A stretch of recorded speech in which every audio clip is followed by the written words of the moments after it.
제가 젊은 친구들한테 감히 이야기를 해요. 정말 네가 좋아하는 일을 찾아라. 사람이 태어나서 살아가는 이유가 뭐냐라고 물어봤을 때 행복하게 살려고 태어난 거라고 생각을 해요. 행복하게 살려면 우선은 자기가 제일 좋아하는 일을 찾아야 된다고. 안녕하세요. 반갑습니다. 저 조각하는 우징이라고 합니다. 학교에서 선배님들이 작품 자판기라는 별명을 써주셨어요. 학교 수업 1학년 때부터 4학년 때까지 계산을 해봤어요. 평균 한 25점 정도 작품을 하면 졸업을 하더라고요. 근데 제가 몇 점을 했냐면 140점이 넘어요. 무게가 평균 한 700kg, 800kg 되는 것들이. 그게 너무 좋았거든요. 작업하는 게. 학교에서 오래 있고. 그래서 저는 그 140점을 가지고 이렇게 기분 좋게 초이스를 하는 거죠. 그래서 이제 대학원을 들어갑니다. 근데 그때가 IMF가 온 거예요. 그러니까 철값이 천정지기로 막 올라가는 거야. 학생 입장에서는 철을 더 이상 살 수가 없는. 그래서 그 100여 점의 작품을 공모상에 팔게 되죠. 그 조각장 1000평에 한 300평 쪽에 제 작품들이 막 서 있었어요. 그걸 막 찌그러뜨리면서 트럭에 실는 거죠. 16톤이 조금 넘었던 것 같아요. 그거를 택시를 타고 학교로 오는 길에 막 지폐를 샀어요. 택시 창문 너머로 막 내 눈물이 날아가는 거야. 그 돈을 이렇게 주는데 내 자식 팔고 새로운 애들을 영입할 수가 없었어요. 그래서 그 돈 가지고 철을 못 사고 고민을 하다가 철보다는 싸지만 철만큼 단단한 게 뭐가 있을까라는 생각을 한 결과 시멘트를 결정하게 돼요. 그래서 유학 가기 전 2000년부터 2004년까지 시멘트로 잠깐 외도한 게 4년 정도 됩니다. 대학을 들어갔는데 계속 수채화나 서양화만 하다가 조속과로 대학을 들어가게 됩니다. 흙으로 사람 만드는 것밖에는 할 줄 아는 게 없었는데 뭘 할지 모르다가 해가 이렇게 뉴욕 질 때 산 밑에 막 큰 불빛이 생겼다가 꺼졌다가 하는 걸 보게 되죠. 가니까 이제 대학교 4학년 졸업하려고 하는 선배님이 혼자서 작품을 하고 계시는데 그 모습이 너무 멋있는 거야.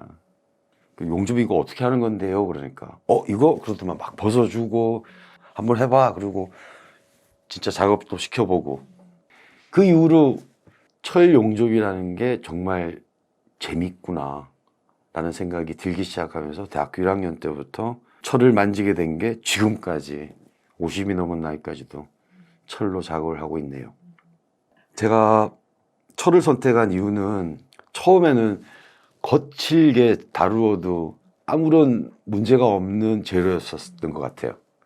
그래서 철 작품을 계속 만지게 됐는데 이게 세월이 이렇게 지나가다 보니까 철이 가지고 있는 조금 더 색다른 맛, 좀 더 깊은 맛들이 있구나라고 제가 조금씩 느끼니까 버릴 수가 없어요. 철을 용접할 때 그 마스크를 쓰잖아요. 그 마스크 너머에 용접 봉 끝에 철이 녹아가는 그 색깔들이 철판 위에다가 주황색 펜으로 드로잉하는 느낌? 그 안에 용접하는 부위에 철들이 막 섞여서 이렇게 회오리 치는 듯한 느낌을 받거든요. 근데 그게 막 섞이는 거죠. 또 그 장면을 보면요. 경이롭다라는 표현을 써도 될 것 같아요. 그 당시 제가 고민했던 게 공간이라는 주제를 조각가니까 만질 수 있는 덩어리로 만들 수 있지 않을까? 공간은 물리적인 상황, 현상이잖아요. 공간을 주제로 한 그 논문들을 국회 도서관에서 막 찾았는데 2명의 작가를 우연찮게 찾게 되는데 하필이면 영국 작가인 거예요. 근데 살아있고. 나도 저 영국 가서 공부하면 저 사람들처럼 저런 공간 작업을 멋있게 할 수 있겠다. 공부를 더 해야겠다라는 생각에 영국행 티켓을 끊게 되죠. 35세 유학을 갑니다. 영국에 갔는데 아르바이트를 한 5종류를 일주일 내내 할 수밖에 없었는데 신문 배달도 했었고요. 꼬맹이들 미술 레슨, 고등학교 학교 청소, 그리고 집 짓는 노가다, 그리고 아주 가끔씩 들어오는 주말마다 혹은 평일에 한국서 갤러리 투어만 하고 싶으신 분들이 갤러리 투어를 해달래요. 용접 아르바이트가 제일 셌었어요. 그냥 위험한 아르바다라고 생각을 하나 봐. 근데 전기 용접은 저한테 너무 쉬운 거니까 밑바닥부터 막 위에까지 다 경험해봤던 영국 아르바이트, 그게 지금 제 작업 생활에 아주 재밌는 부분들을 차지하고 있어요. 그 덕분에 오늘의 내가 있었다라고 해도 아마 증명이 되는 이야기일 거예요. 제 코스의 첫날 첫 수업에 15분짜리 프리젠테이션을 하래요. 그래서 첫 영어가 잘 안 됐었으니까 되게 막 신경 많이 써가지고 외우기도 하고 한국에서 작품했던 것들을 PT 자료를 만들어서 이제 첫날 수업 갔죠. 제 프리젠테이션이 끝날 때쯤 저희 코스의 그 학생들은 기립박수 치는 애들도 있고, 야, 너 작가인데 왜 왔냐? 막 이렇게 이야기하는 친구들도 있고 그랬었어요. 나 새로운 경험을 하기 위해서 왔다. 내 작가 맞다. 근데 학생으로서 새로운 경험이 나한테 중요하다. 그렇게 막 이야기하는데 지도교 없어 두 명이 웃고 있어. 웃으면서 하는 말이, 에이 찡, 철이 뭐야? 그리고 한 명은 찡, 철이 왜 좋아? 우리나라 50년 전에 작업했던 것들을 왜 너 이제 해? 라는 질문을 받았을 때 한국에서는 한 번도 받은 질문이 아니었던 거죠. 철조각가한테 철이 뭐야? 라고 묻는 사람은 없었으니까 정말 부끄러웠어요. 그때가 철 한 20년 넘게 만질 때였는데 철이 뭔지도 모르고 내가 작업한 것 같다. 그래서 금소각적으로 철의 재원을 다시 공부를 한 거예요. 하다 보니까 내가 만졌던 철이 이런 애들이었어? 근데 그러고 난 뒤에 그 교수 두 명이 너무 고마운 거야. 나 스스로 철에 대해서 공부를 하고 철에 대한 감정을 니만이 가질 수 있는 감정을 찾았으면 좋겠어라고 자기들은 생각을 하고 나한테 그런 질문들을 한 거죠. 그래서 철에 대한 감정이 그때부터 남다르게 이제 막 싹트기 시작을 했었고, 졸업할 때쯤 될 때 제 드로잉 작품 23점을 디자인과 교수가 다 샀어요.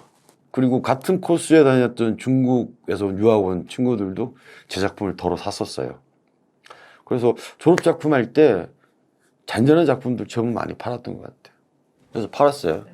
학교의 그 메탈 워크숍에 철 공방에 테크니션 2명이 야, 우징이 테크니션으로 고용해. 나한테 테크니션 제의가 들어왔어요. 야, 좋아. 비자가 일주일 있다 끝나는데 비자 연장할 돈이 없었어요. 그때 얼마가 없었냐면 180만 원이 없었어요. 근데 은행 잔고에 180만 원 이상이 28일간 있어야 되는 거예요. 그때 법이. 근데 제 아내가 아파서 한 3개월 먼저 한국 갔었거든요. 혼자서 마무리 생활을 하다 보니 빡빡한 거야. 그만큼 어려웠어요. 그러고 이제 한국에 돌아왔죠. 한국 돌아왔는데 내 수중엔 돈은 없어요. 그리고 전 장가 갈 때 집도 없어서 처갓집에 들어가 살았거든요. 들어갔는데 마침 그 부산에 있는 제법 괜찮은 레지던시 프로그램에 제가 들어가게 되죠. 그래서 한국 귀국해서 일주일 만에 작업실이 이제 생긴 거예요. 이제 맨몸으로 이제 그 작업실에 들어가요. 이제 전시를 해야 되잖아. 근데 한 보름간 아무도 나한테 콜을 하는 사람이 없는 거야. 왜냐하면 귀국한지도 사람들이 몰라. 다른 사람들 휴대폰 번호를 모르니까 그냥 집사람하고 나하고만 통화를 하고, 한 열흘, 보름 정도 그때가 시간이 좀 멈춘 듯한. 근데 몸은 계속 움직여요. 왜냐하면 작업장 꾸며야 되니까. 그렇게 귀국을 하고 이제 조금씩 적응을 하는데, 서울에서 이렇게 비엔날레 오픈하는 날 서울서 작가들이랑 미술 관계자들이 내려올 거 아니에요. 근데 그 중에 10년, 15년 만에 만났던 선배들이 막 온 거예요. 비엔날레 오픈 시간 날 만났거든요. 그 선배들이 너 살아있었냐? 죽었다고 이야기 들었다고. 진짜 작업이 죽었구나. 그러니까 작업 포기했다라는 그런 소문이 있어서 정말 열심히 했어요. 귀국하고. 닥치는 대로 막 작업하고 닥치는 대로 전시하고 그랬던 것 같아요. 개인전이 2013년에 5개가 있었어요. 5개를 다 다른 작품으로 만들었어요. 그런데 단체전이 20번 있었어요. 25번의 전시를 2013년에 했어요. 다 다른 작품이에요. 요 근래는 조금 인기가 있는 작품들은 다시 전시를 하고 하는데 그때는요, 지금까지 한 번 전시한 작품 2번 전시 안 했던 것 같아요. 계속 신작을 만들어냈던 것 같아요. 아니, 생각해 보세요. 행복이라는 주제를 가지고 단체전을 해요. 그럼 행복에 대한 생각을 가지고 작품을 하고 전시를 해야 될 거 아니에요. 근데 그 전시장의 크기나 자기 작품이 놓여질 장소나 혹은 붙을 벽을 작가들은 신경 안 쓰는 것 같아요. 근데 그 행복이라는 주제의 전시 끝났잖아요. 사랑이라는 전시 기획이 하나 있는데 그 행복에 냈던 작품을 사랑기획전에 내. 그게 맞아요? 그 안 쪽팔리나 몰라, 작가들이.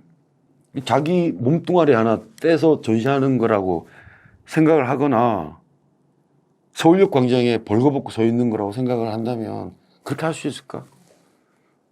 그런 생각이 한참 들었던 시기가 그 시기였어요. 그래서 전시할 때는 항상 신작을 해야 돼. 새로운 거 보여줘야 돼. 라는 생각이 굳어져 있었기 때문에 쉴 수가 없었죠. 근데 일하는 게 재밌으니까 계속 했던 거예요. 그럼 항상 새로운 것들이 나오니까. 저는 별다른 일 없으면 매일 제가 들고 다니는 스케치북을 펼쳐요. 단어 하나를 쓰든지 혹은 어떤 그림을 그려요. 대학교 1학년, 2학년 때부터인 것 같아요. 군대에서도 그 작업일기를 썼었거든요. 제 아이디어 스케치북에 수많은 아이디어 스케치들의 80% 정도의 양호를 실제 아이디어 스케치에서 작품화 시켰어요. 그거 진짜 나 잘한 것 같아요. 나 스스로한테 칭찬해요.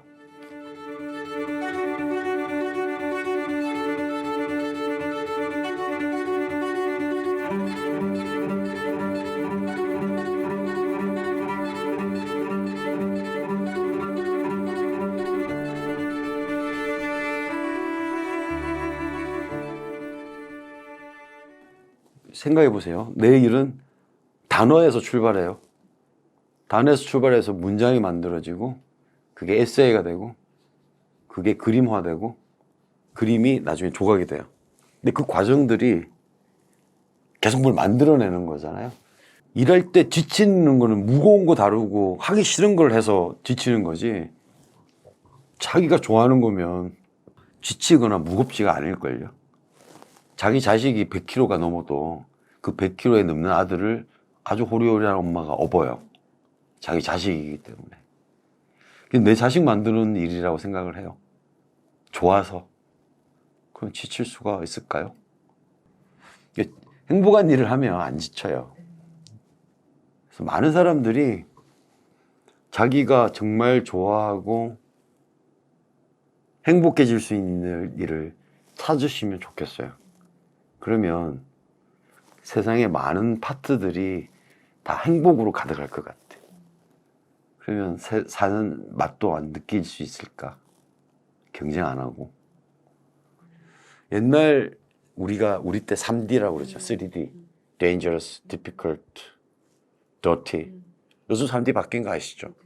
자기 인생에 꿈을 가져야 돼요. 드림. 그 꿈을 가졌으면 그 꿈이 제대로 되기 위해서 꿈의 디자인을 해야 돼요. 자기 꿈을 디자인해서 성공을 하잖아요. 사회에 도네이션을 해야 돼요. 그렇게 3D라고 생각을 하면 제법 살만한 세상일걸. 그런 세상을 조금 맛보고 와서 그런가 봐요. 그런데 어떤 사람이든지 저랑 같이 만나서 제 작업실에서 얘기하잖아요. 그럼 막 이렇게 약간 행복해지고 간다라고 하시는 분들도 계시고 열심히 살아야겠다라는 생각을 가지고 가시는 분들도 종종 계시다 그래요. 근데 제 작업실에 와보시면 이사한 지 2년 됐는데 한 10년 쓴 작업장처럼 돼 있대. 구석구석 손 안 댄 데가 없으니까. 근데 매일 똑같은 시간에 일을 해요. 즐거운 마음으로.